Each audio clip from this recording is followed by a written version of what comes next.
안녕하세요. 맘띵 대표입니다. 2022학년도 단국대학교 입시 전형이 어떻게 하고 모집 인원이 어떻게 되는지 그 점을 말씀드릴까 합니다.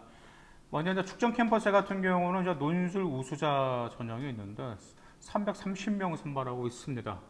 정말 논술이 그래도 꽤 높은 비중을 차지하고 있습니다. 왜냐하면 학생부 교과 전형의 지역균형 선발이 261명 모집하고요. 학종의 DKU 인재 전형에 312명 모집하거든요. 그리고 고른기회 학생은 84명, 사회적 배려 대상자 66명을 모집하는데 논술 우수자 330명으로 지금 2022학년도 선발을 하고 있습니다. 천안 캠퍼스 모집 인원 학생부 교과 우수자 703명 모집하고요. 학종에서 DKU 인재 전형은 395명, 고른 기회 학생 51명, 사회적 배려 대상자 50명을 선발하고 있습니다. 일단 학생부 교과 직윤 같은 경우는 인문 자연 전부 다 일괄 합산, 그래서 교과 100%로 선발하고 있습니다. 학생부 종합 DKU 인재 전형이죠. 학생부 종합 같은 경우는 단계별 전형으로서 성적 70% 그리고 면접 30%로 학생을 선발하고 있습니다. 그러면 수능 최저 학력 기준은 어떻게 될까요?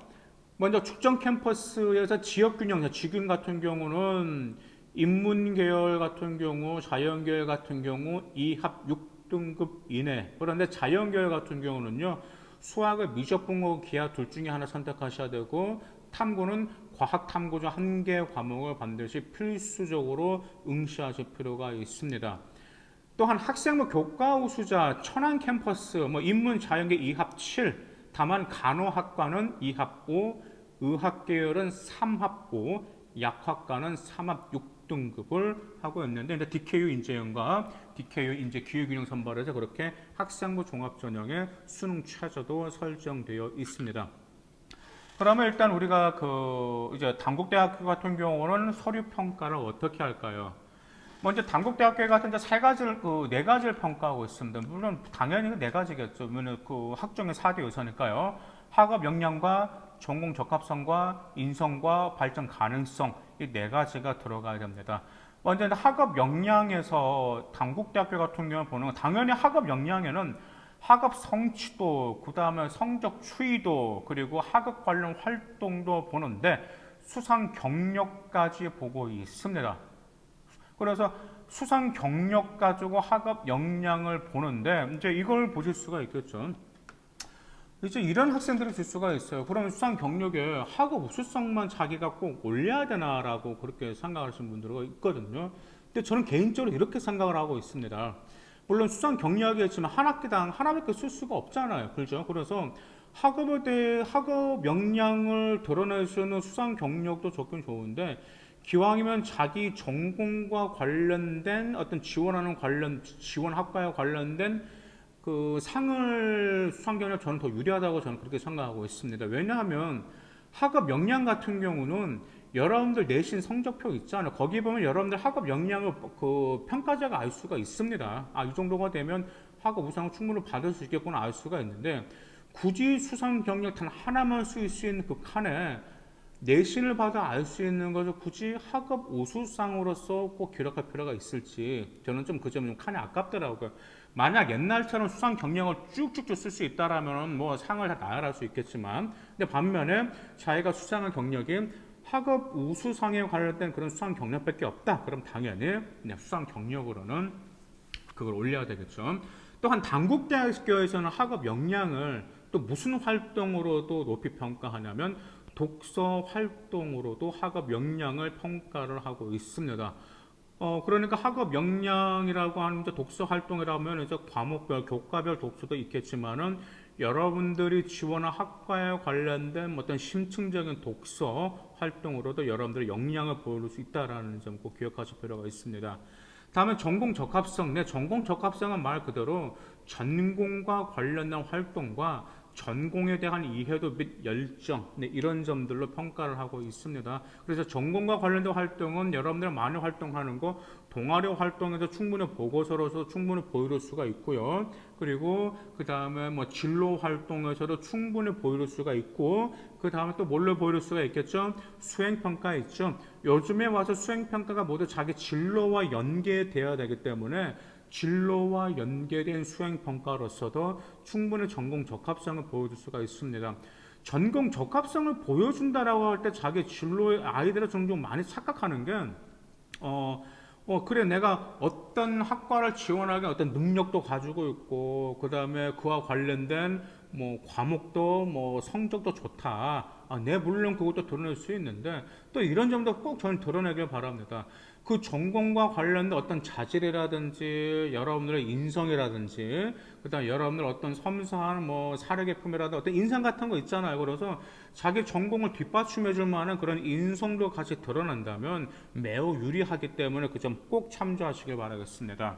일단 인상 같은 경우는 성실성과 협력, 공동의 나눔과 배려를 그렇게 평가를 하고 있습니다. 그런데 가장 중요한 것은 발전 가능성을 단국대학교에서는 높이 보고 있습니다. 단국대학교에서 바라는 발전 가능성은 네 가지를 유심히 보고 있습니다. 또한 한 가지 꼭 기억하시기 바라겠습니다. 단국대학교에 지원하는 학생들의 변별력을 유발한 것은 발전 가능성에 대한 비교과 활동이 우수했는지 안 했는지에 따라서 확 역전율이 바뀌었기 때문에 변별력이 매우 크기 때문에 명심하시길 바라겠습니다. 단국대학교에서 발전 가능성을 보는 건 네 가지인데, 첫 번째 리더십과 팔로워십 가지고도 발전 가능성을 평가를 하고 있어요. 보통 리더십과 팔로워십 같은 인성에 많이 들어가잖아요. 근데 제가 이 점을 말씀드리고 싶은 이유가 말 그대로 뭐냐면, 요즘 아이들은 리더십만 두드러지게 강조하는 경향이 종종 있는데 팔로워십도 굉장히 중요합니다. 그래서 제가 그 맘띵 영상 한번 올린 게 있어요. 리더십과 팔로워십과 관련된 그 영상 올린 점이 있거든요. 그래서 팔로워십을 어떻게 드러낼 수 있는지 그 활동들이 그 영상에 있기 때문에 꼭 참고하시길 바라겠습니다. 또한 발전 가능성은 성적 취도로 보고요. 세 번째, 창의적 문제 해결 능력과 네 번째, 독창성을 평가하고 있습니다. 단국대 같은 경우는 인성과 학업 역량과 전공 적합성에서 지원자들 간사의 변별력이 크지 않아요. 오히려 발전 가능성에서 독창성과 문제 해결력에서 변별력이 굉장히 컸습니다. 그러면 발전 가능성을 좋게 평가받을 수 있는 방법은 세 가지의 방법이 있습니다. 그 세가 단국대학교를 노리는 단국대학교 학종을 노리는 학생 여러분이라면 이 세 가지를 반드시 지금 여러분들 생활기록부가 드러내고 있는지 꼭 체크하시길 바라겠습니다. 더구나가 발전 가능성이 변별력이 크기 때문에 그렇죠. 발전 가능성을 좋게 평가받는 방법은 첫 번째로 학년이 올라갈수록 학업 역량, 성적 취도가 올라가는 의미 있게 상승하는 거, 이것도 발전 가능성이 있습니다. 그런데 진짜 성적 취도를 매년 올라간다는 게 쉽지가 않아요. 정말 제가 이제 컨설팅을 학생들을 상담하다 보면은 1학년 때부터 3학년 때까지 성적이 꾸준히 올라간 학생들 한 10명 상담하면 한 3명 될까 해요. 왜냐하면 고등학교 1학년 때 성적 찍고 나서 서서히 떨어지는 학생들을 여러 봤거든요. 그렇기 때문에 성적이 꾸준히 올라간다는 게 굉장히 어렵습니다. 왜냐하면 자기가 고등학교 1학년 때 3등급에 나왔는데 2학년 때 2등급, 3학년 때 1등급 찍나는 상당히 어렵습니다. 왜냐하면 더구나가 그만한 또 심화 수업에 들어가다 보니까 아이들이 많이 어려워하는 편이 있는데, 그래도 성적 추이도가 있다면 여러분이 열심히 노력했더라면 성적 추이도 매우 의미가 있겠죠. 근데 두 번째, 발전 가능성을 높이 평가하는 방법은 동아리 활동과 연계성이 있으면 매우 유리합니다. 그럼 동아리 활동에서 무엇을 드러내면 좋겠죠? 아까 말씀드렸었죠. 발전 가능성에서 가장 중요한 두 가지가 뭐였었죠? 창의적 문제 해결 능력과 독창성이란 말이에요. 그렇죠? 그래서 동아리 활동에서 잘 들으세요. 동아리 활동에서 창의적 문제 해결 능력과 독창성을 드러내는 보고서와 활동을 꼭 체크하실 필요가 있습니다. 두 번째, 진로 활동과도 연계시켜야 됩니다. 진로 활동도 마찬가지로 창의적 문제 해결 능력과 독창성이 연계되면 매우 유리합니다. 그럼 진로 활동은 무엇이 있을까, 여러분들? 여러분들이 어떤 진로 탐방을 할 수 있겠죠? 그 다음에 어떤 진로 강연도 들을 수가 있겠지만, 여러분들에 관련된 보고서 작성이라든지 그 점에 있어서도 충분히 보여줄 수가 있습니다. 진로 보고서 있잖아요. 그 보고서를 통해서 여러분들의 창의적 문제 해결 능력과 독창성을 보여줄 수가 있습니다. 근데 이제 반면에 어떤 학교들은 보고서를 안 받는 학교도 있습니다. 엊그저께 유튜브로 어떤 어머니께서 이제 저에게 상담을 하셨거든요. 근데 자기 학교는 보고서를 형편상 받아주질 않는다라는 점이에요.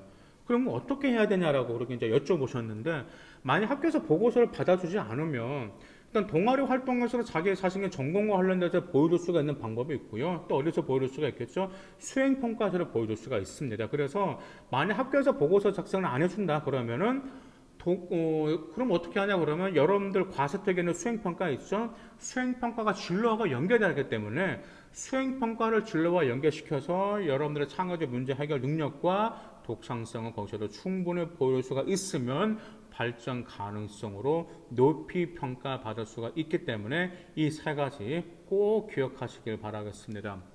특히 DKU 인재전형 같은 경우는 이제 학업 역량이 부족해도요. 금방 제가 말씀드린 발전 가능성 높이 평가하잖아요. 그래서 진로와 밀접한 교과 학습과 비교과 활동 충실했단 말이에요. 그 다음 또한 또 이런 학생들도 있습니다. 좀 자기 전공과 관련된 특정 교과 분야의 봉사활동을 해서도 좀 높이 평가받는 그런 사례들이 있었습니다. 그래서 중요한 것은 정말 꼭 굳이 금방 제가 말씀드렸는데 이것을 진로와 밀접한 교과활동, 비교과를 충실하는데 자기가 특정 교과 분야의 재능을 활용한 봉사활동 꼭 해야 되겠다. 요즘 재능을 활용한 봉사활동 하기 좀 힘들죠, 코로나 때문에. 근데 제가 이걸 말씀드릴 이유가 말 그대로 뭐냐면 그만큼 단국대학교는 발전 가능성을 높이 평가한다는 점이에요. 그래서 그 점에 있어서 비교과 활동은 확 두드러질 필요가 있다는 점, 그 점 꼭 기억하실 필요가 있습니다. 합격권 성적으로는 2등급 후반은 3등급 초반이고요. 최종 합격자 중에는 4등급대도 있습니다. 근데 학종이라고 해서 그 교과전형 합격자 학교과 전형과 평균 등급이 1등급 이상 차이를 보이지 않고 있어요. 그렇기 때문에 그 점 참고해서 지원하시기 바라겠습니다. 교과전형 합격권 성적은 인문계가 이제 교과 전형은 인문계가 평균 2.1에서 2.4, 그냥 자연계는 2.에서 2.7인데 수능 최저 학력 기준 충족률이 60%이기 때문에 좀 낮은 편이에요. 그래서 본인이 단국대를 지원하겠다 그러면 일단 수능 최저로 준비를 하셔야 되는데, 일단 단국대학교 같은 경우는 일단 지원 학생들 보면은 이제 하면 3등급 아이들, 그다음 2등급 후반 아이들은 이제 학종으로 많이 지원하고 이제 교과전으로 많이 지원하는데, 일반적으로 이제 보면 이제 지방에 있는 학생들 같은 경우는 수능 최저를 충족시키기 굉장히 많이 어려워합니다.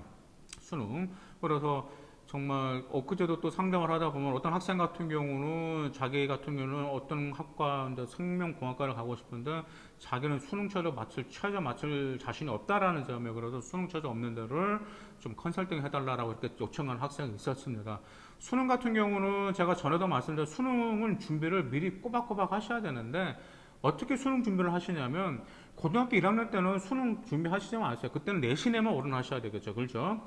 그래서 고등학교 1학년 때 내신 올인하고 나서 자기 내신 등급대를 보고 나서 가능성 있는 대학교를 먼저 보시면 그때부터 이제 수능 준비에 들어가셔야 되는데, 그렇다고 해서 고등학교 2학년 때 수능에 올인하실 필요가 없습니다. 주말에만 그냥 평가원 문제 있죠. 3년치 기출 문제 꾸준히 일주일에 한 번씩만 풀어주시면 되거든요.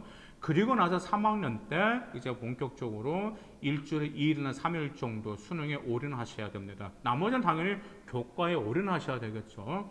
그래서 정말 그 수능 최저가 지금 좀 수능 최저를 지금 요구하는 지금 전형들이 굉장히 많이 있기 때문에 저는 수능 최저 고3 때 지금 준비한 학생들 같은 경우는 매우 불리하기 때문에 금방 제가 말씀드린 대로 고2 때부터 꾸준히 지원한다면 지방에 있는 여러분들도 충분히 수능 충족시킬 수 있기 때문에 꼭 제 말대로 준비하시길 바라겠습니다. 감사합니다.